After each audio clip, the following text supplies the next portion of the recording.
Justice a des poids des mesures. Le président élu Martin Fayulu. Kinga kate benga pour proposer pouvoir. On Félix Andima qui na kuku. Na molili na nyamu nyamu. Ya boya ki abi soki na kinga kate. Ton négocier na bino pour détourner volonté à peuple pour souffrir peuple. Moi je ne suis pas d'accord. Et Yanouezali Akozala. Akozala lokola candidat na 2023. Candidat à la députation. Non, j'ai dit rien n'a changé. Non, à cause de la. Kabila, tu sais que rien n'a changé. Tu sais que là, Kabila est là. À Rokende, toi, Rokende. Dans le lobby,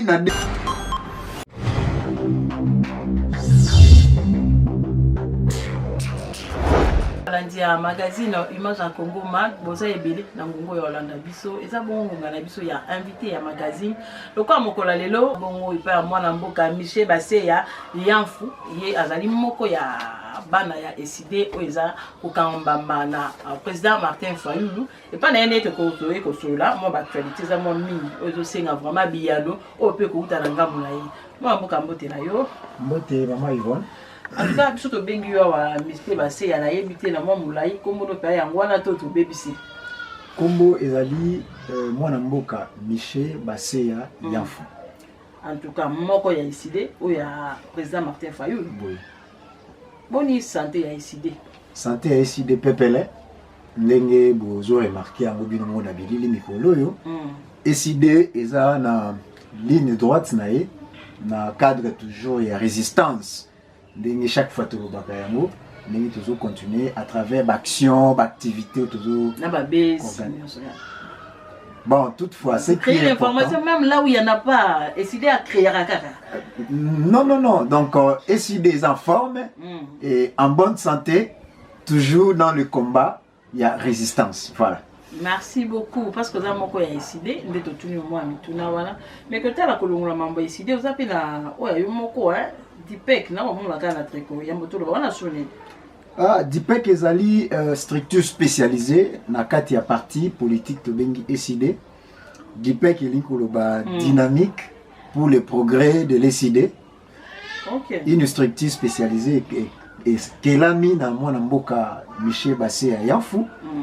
Ils ont un objectif na yango et ils ont pu organiser d'une manière ou d'une autre, peut-être avec les temps pour remettre beaucoup de dollars. En tout cas, voilà des beaux le progrès à SID, tout le bête à masolo nango, donc quand même tous à mboka na biso tout kola na mokonza mboka. C'était lobby de alika qui la émission la kato pour la qui na RTM7. Vous savez l'analyse na biyano ya pesi na bapanti sango banda ko tuna mituna. Mwana mboka Félix Antoine Tshisekedi mokonza mboka.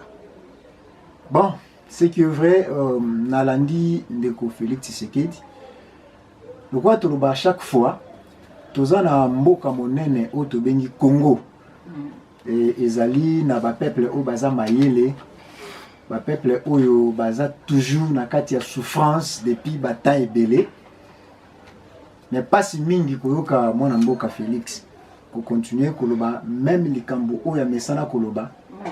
Et toujours l'attitude n'est toujours pour promettre la population makambo akanisala na mutu na yeko sala pour la peuple ngo et tobandaki mandat na ye toujours kene a kala mingi te na suka na kanisi eloko asika oya lobi ezate nyonso alobaki eza oya lobaka kaka toujours et ça les marathons et puis et ko se réaliser kaka te c'est parce que aza prêté ya ko réaliser yango mais il est fort na sepena ndeko moko ndako loba dernièrement na émission mona landaki et c'est le gouvernement et bimi babim c'est la ministère ya ba promesse na kanisa ki ministère wana kelami et ko za malam mingi pe ko sunga ye mwana mboka Félix Tshisekedi pour ba suivi ya ba promesse na quand même ça la maka bino de ko zo kata ko landela ba promesse wana il a dit ka kovanda na Goma butaki tembi afanditi état de droit tout le monde a ngoté caméra est condamné bolingi promesse nini se réaliser té gratuité bozana ngo déjà libana na FCC kufa promesse nini susu ko kisamate.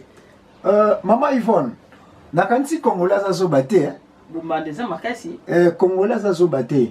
Omoni ezali na ba organisation monsieur Koko Salama. Ngana yo toyokani. Du coup, moto esenye la devoir ngai azo réclamer ngana auto kabwana. Et ngana auto bi bon, pour to continuer madame to tromper moto wana pour servir biso de l'entretemps. ngana yo dans l'ombre to coopérer na biso. Qui vous dit que lelo ndeko Kabila na ndeko Félix Bakabwana? Non, on n'a pas parlé de Kabila et Félix parce que Yemo Kabila c'est un bon terme bazo sur la poutre. Bazali. A confirmant toujours ndeko Kabila pas été pour le bon dernièrement qui na benga qui na souhaité joyeux anniversaire na e. Donc même dans les affaires, ils sont encore ensemble, bazo collaborer, bazo continuer à travailler ensemble. Mais si vous voulez quoi? Kabila na Tshisekedi ba solo la kali sous-souté. Non, Kosola li sous-souté c'est trop grave. Ouais ça libala na bango ya FCC cash et Kabwana déjà. Oui, c'est important de libérer les institutions où ils ont bloqué en otage. Le peuple a se retrouvé dans le droit. Le peuple a la souverain. Le peuple a l'obalikamwe salama. Le peuple a pona. Moto o ya lingi. Pe moto wana ba publié. C'est ça le respect de la souveraineté. Alors, les autres, autant on a des institutions illégitimes. C'est parce que ce sont les institutions où ils font des amis. Na volonté ya batomi balo bayokani na kingakati babongisi makambo na bango et entre-temps bazo sa lokola bakabwani mais dans l'ombre bazana bazo collaborer bazo continuer à faire souffrir peuple et tout le baté que il y a séparation il y a mariage FCC cash non ça continue même ce qu'on a dit bango moko na ba émission na bango musu bazo le kanaka bazo lo bani babi que jusqu'aujourd'hui, FCC Azana Biso na Union Sacrée, toujours continuer à collaborer. Alors, le mandataire public, au bazo travail, le bazar anan. N'est-ce pas, bazar FCC? C'est pour bientôt. Alors, bazar toujours bazo koba. Même basali, changement, réaménagement, je vous dis que il y aura de mêmes figures au basa la continuité. Tout qui est zonga, le nom du ministère, na bamba administration, na gouvernement, bata FCC bazate. Oui, bazali, mais c'est pour oui, bien sûr, je vous dis que bazakaka. Bazo continue toujours de travailler.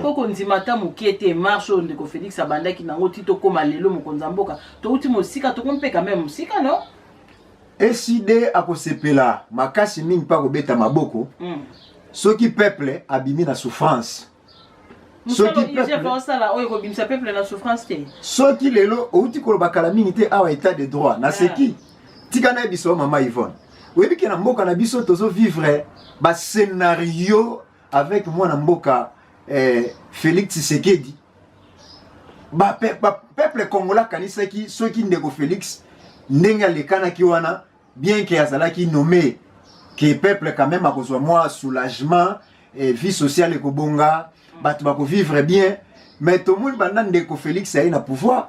Tozo vivre makambo, ba scénario, tozo vivre ba slogan, lelo ba le binabiso état de droit.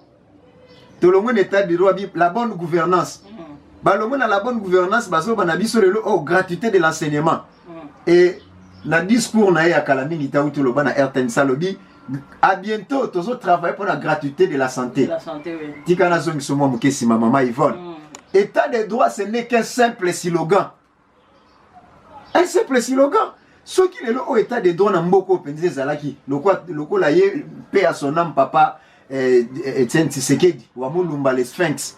C'est parce qu'il y a un lobaka, banda papa Etienne Tshisekedi à Koufa, IDPS Koufa. Oh. Je te dis, IDPS Koufa. Le vrai IDPS, c'est Zalaki, il y a un condo Etienne Tshisekedi ou Amulumba. Non, ça sont des commissionnaires. Tous ces mondes-là sont des commissionnaires. Ce sont des commissionnaires de pouvoir. Baba commissionnaire. Comprends? État de droit exact dans beaucoup. Sur l'état de droit, c'est là qui moutoua liboso au Kanezan de Tshisekedi. Ah, merci beaucoup, c'est parce qu'on comprend. Vous savez, la première personne à Kokanga sur l'état de droit dans beaucoup, c'est là qui est un de Etienne Tshisekedi.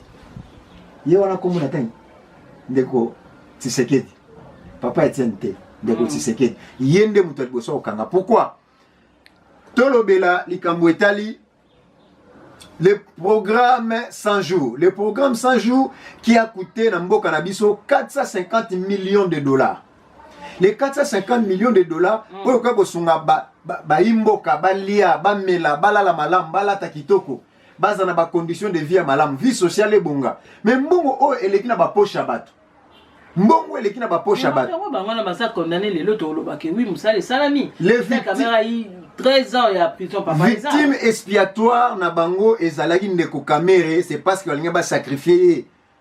na lutte politique pour yenda comment komaki parce que même où tu sous Colombo ba négocier déjà na caméra et puis bakangi caméra avant coup de mandat ici là donc ça n'a rien à voir. Maman Yvonne la justice ça na kata musala na ba kata eko ça musala po Maman Yvonne ndeko caméra etango azo samba azoloba na bande ko exécuter nyonso sur ordre ya chef de l'état so landi na plaidoirie ni na défense ni liboso abi j'ai agissé au nom des chefs de l'état nyos nande ko sala au nom des chefs de l'état na kanisi toza bazo bate excuse toza bazo bate toza bato maele totangi bakela si tant tabi ki nazo ko agir au nom ya un tel ya chef de l'état.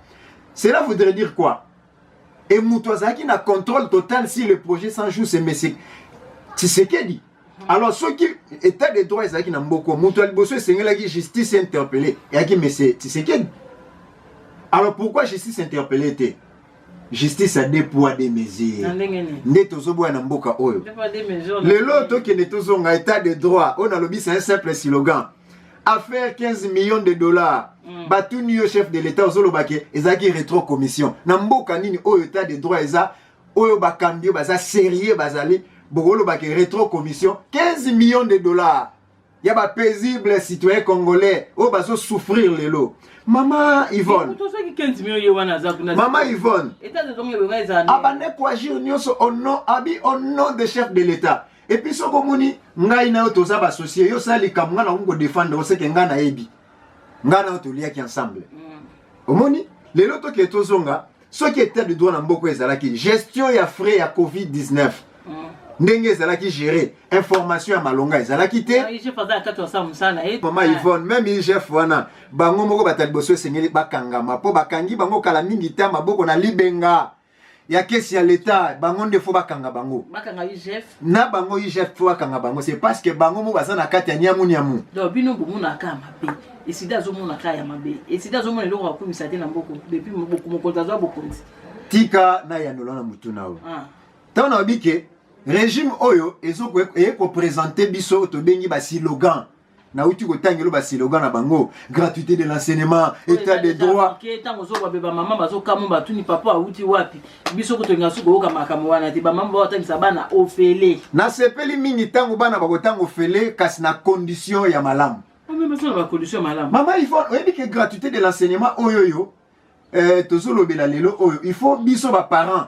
Et ça la biso passe mingi makasi koleka. Pourquoi zonga na kofuta kambongo. Landa na ebisa yo. D'ailleurs nga kutu bana nanga. Na tsia ba on a ba école ba gratuité wana te. Na tsia ba on a ba école privée ba tanga malamu na ba condition bien.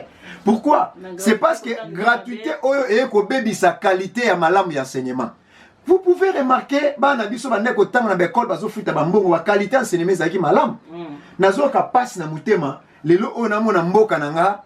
Na gratuité de l'enseignement. Les Congolais te bolingo ezate parce que musalo ba bito sala ngona bosembo yo sala bosembo te. Wana suka mukonza mboka. Omoni gratuité de l'enseignement oyo soki esalamaki na ndenge longo banaki. Oh esalama mabe. Te esalama mabe makasi. Mabe makasi koleka.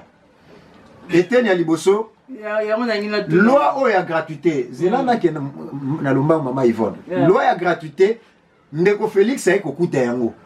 Yete mutu abandisi yango ndeko Kabila pe ata ezaki appliqué te même ndeko Kabila kutaki yango OK omoni donc ezaki loi o esengelaki l'état na gouvernement responsable na bakambio baza responsable batiela biso ba moyen o esengeli batonga ba infrastructure ya malamu tant ba ko mettre en exécution loi oyo pour que loi o souffrir te. Les lois ont souffert une exécution. Pourquoi? C'est parce que non, même pas na côté wana. C'est par rapport à la qualité enseignement et baby. Au moins les enseignants ming bazo tang sa bekola ba gratuité wana. To fanda na bango to zana bango, ils nous disent beaucoup de choses. Que ceux qui na qui na pesi les sommes moko mi balé, bana ta ba comprendre, moi je passe. Essentiel journée l'équipe. Banane bazo souffrir, c'est nos enfants. Donc mboka oyo, c'est nos enfants, même les professeurs qui sont congolais, baza na motema mabe. Tika na bisayo. Mais c'est parce que l'enseignant baza ming baza mal soigné. Baza mal soigné. Un enseignant d'école oyo e bandeko futa bango par exemple $500. Je donne un exemple, $500. Du coup école na bango continue na gratuité. Na gratuité bazo futa ma moins de ça. quelle sera la motivation pour cet enseignant à payer sa qualité à malam d'enseignement? Au contraire, à réduire encore. À ça, la suivre malam, tu n'as pas comprendre, bientôt les caca, c'est parce que bon, on a réduit, c'est parce que prise en charge, on a malam minité. L'enseignant n'a souffrir. Et la plupart, ça va non payer. Ce sont des points où tu peux pointer le jour peut-être où le président a décidé par comment faire mon conti. Bako zongi la bino suna makambo bino boko sala ba critique pas baninga. Ba bazo noter kaka. Tuzaka na kati ya koloba mai mateli mboka na biso biso pe tokaki kala mingi take président Martin Fayulu.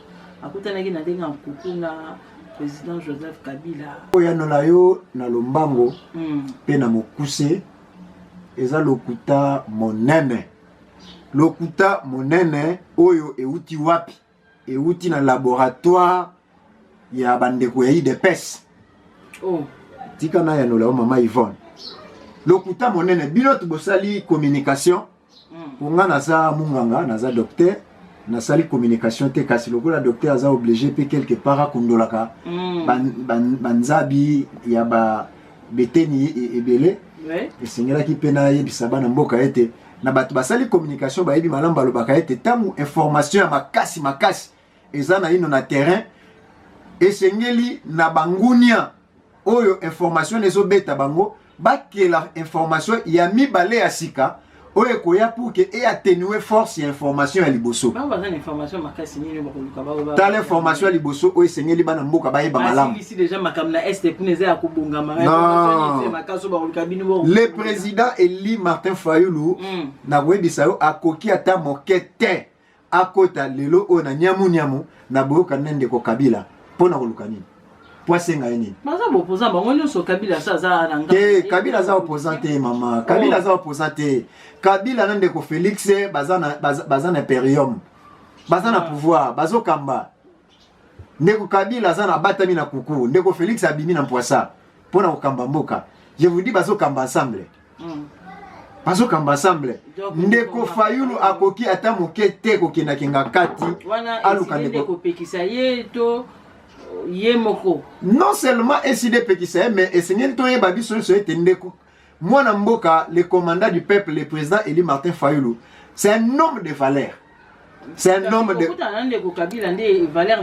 je vous dis c'est un homme de valeur. Ce qu'on écoute d'abord c'est pour quel sujet? Bazala déjà pas Bazala député tant de Kabila Salaka président. C'est pour quel sujet?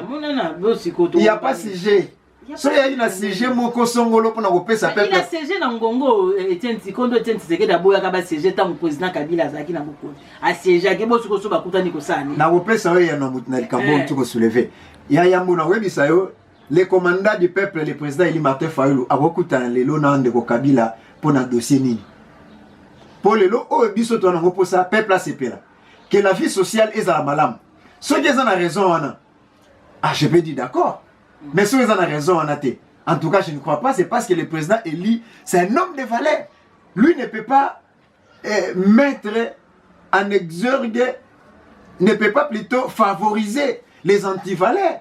Ne peut pas accepter le peuple congolais à souffrir à côté de en connivence na bateau va faire souffrir peuple les lots pour que à collaborer na sujet nini tala maman Yvonne ce qui est na mutu moko c'est un opposant moko en Afrique je prends d'abord entité locale Afrique ce qui est na opposant makasi à cette époque puisque les lots doivent opposanter biso ne bakolo pouvoir biso bakolo pouvoir c'est parce qu'ils ont détourné la volonté du peuple.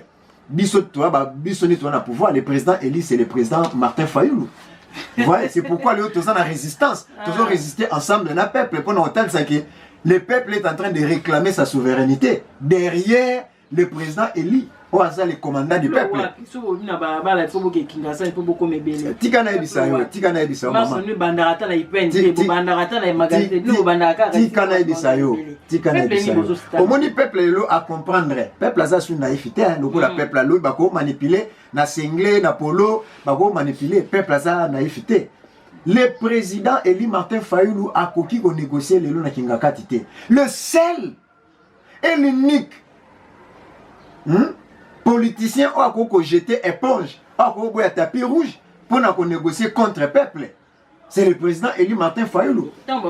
Kingakati bengaki pour nous proposer pouvoir. On de Félix Andimaki na kuku na molili na nyamo ya boyaki yango abi soki na Kingakati to négocier na bino pour nous détourner volonté à peuple pour nous souffrir peuple. Moi je ne suis pas d'accord.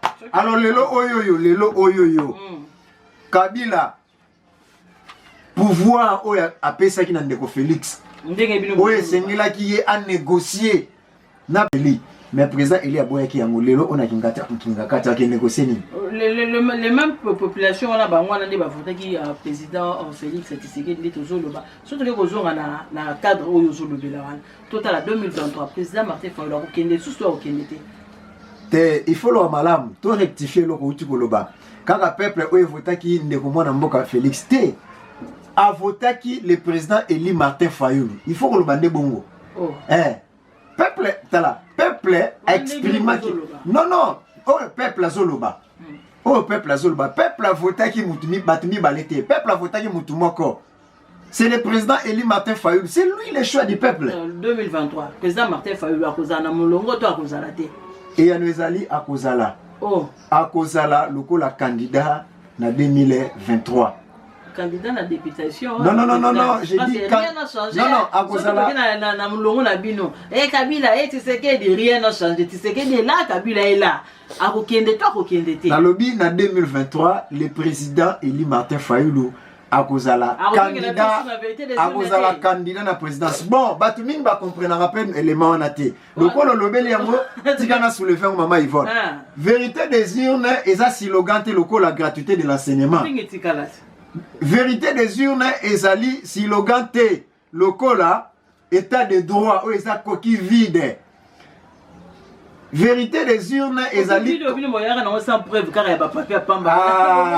mais ezalaki une stratégie te pour na tromper vigilance à peuple. Babiso itobimisi na 2011 babimisaka ba PV vrai ou faux. Et bongo nine et empêchaki bango pour na 2018 babimisela biso ba PV. Bayebaki déjà ba plan na bango ndenge ezaki. Bayeba ba magui na bango babi tobungisa ba PV pour ceux qui PV limba kozala suffisamment na ba preuve. Peuple azazo bate maman batika okosa peuple. Le président Eli aza chouchou ya peuple. Aza na kati ya mutema population. Toko démontrer bango kala mingi te. 2023 badi kosa ekutika leloko moko. Ekutika leloko moko. Peuple ba kosa gete. Kala mingi te pe pour na télévision za monga c'est vrai. Mais na kanisi lelo oyo biso bana SID toujours ganga makasi. Plus précisément na kati ya lamuka pe lisusu oza plateforme na biso munene. Toujours ko insister ko loba ete la CENI doit être dépolitisée. Il faut dépolitiser CENI, maman Yvonne. Et ça politisé pour le moment? Pour la nitolobi que nazo maman mokesima na auto bakalate aba laboratoire ya IDPS nyoto bimisa information que mon mboka le commandant du peuple le président Eli Martin Fayulu akekutana ndeko kabina Kingakati ezaki information fabriquée pour na ko atténuer une grande information lelo oyo peuple et seigneur afongola miswaye ba yo kamalamu était ndeko Félix Tshisekedi o azoko piller qu'est-ce ya l'état autant auto ba que IGF seigneur bati yango kraka bato liboso pambate c'est parce que bango na kati ya ndaku na bango bisika bazali bisika oyo corruption makasi eza na ino bisika oyo magu ezo sala bisika mafia makasi ezo salama nde sengeleki nde sika ona babanda nanu kokanga ko auditer ba jeep to moni a uti ko pe kala mingi te ba jeep ko pesa ma 500 jeep président Martin Fayulu a fait jeep n'époque na ye Zwaka Jeep n'époque n'est le coup la même. Oui, c'est qui député. Ah merci. N'époque n'est le coup la député Zwaka Jeep, c'est vrai. Oui. Zwaka européen yebi ki zalara bongo. Non, au niveau du sanga n'époque européen ba o ba ko zwango le coup la ba député. Mais non, est-ce que toko ko yeba ke non na époque wana pe bango pe ba Zwaka. Est-ce dit ba crédit bango mo ba ko futa. Tika na di ça. Jeep ozo ka bazo pesa bandeko ba député. Au peuple ponaki 500 députés. 500 députés. Hein? 500 députés. Ne parle pas de 500 députés. Et là, 500 jeeps, oui. 500 jeeps, qui pourra payer ça 500 députés. Mais toi, pourquoi? Ah, moi, toi, pourquoi? C'est parce qu'il y a des gardiens de valeur. Des gardiens de valeur qui sont des héros, des vaillants, oh, bah, bundi, bah, zoko, bah, ko bunda, ko résister contre mafia, contre, bah, institution illégitime. Oh, ils en a place. na 3 oui bango te non tu nani kasto yebamba mwana mboka dos o nazo pesa losako ozasi mwana mboka Charlotte Masiala député national on nazo pesa losako ye wana zo siéger na pe ne mwana mboka mambo nazo pesa suku de chapeau bato misato batalisi biso batali peuple congolais te basana ba valeur o ezo couler na makila na ba veine na bango motiono yaka ba dimina ta salaire na bango mpongo zongela peuple ezate kaka jip ne oyo zaseke ba robo tika na bisayo to solo la mbongo jip ne uti wapi mais ça la makabane président Martin Fayulu azala député président Kabila na pouvoir bazwa ba jip wana na seki mama Yvonne ndenge ni bazwa kango ba ndenge ni bafuta ka ba jip wana est-ce que ça explication moko ma ya mabe pona ko pesa kaka population na seki mama Yvonne na seki tant bane bandel peuple azazo baté peuple à comprendre nini au moins na moment oyo esengeli bayi o bayi mboka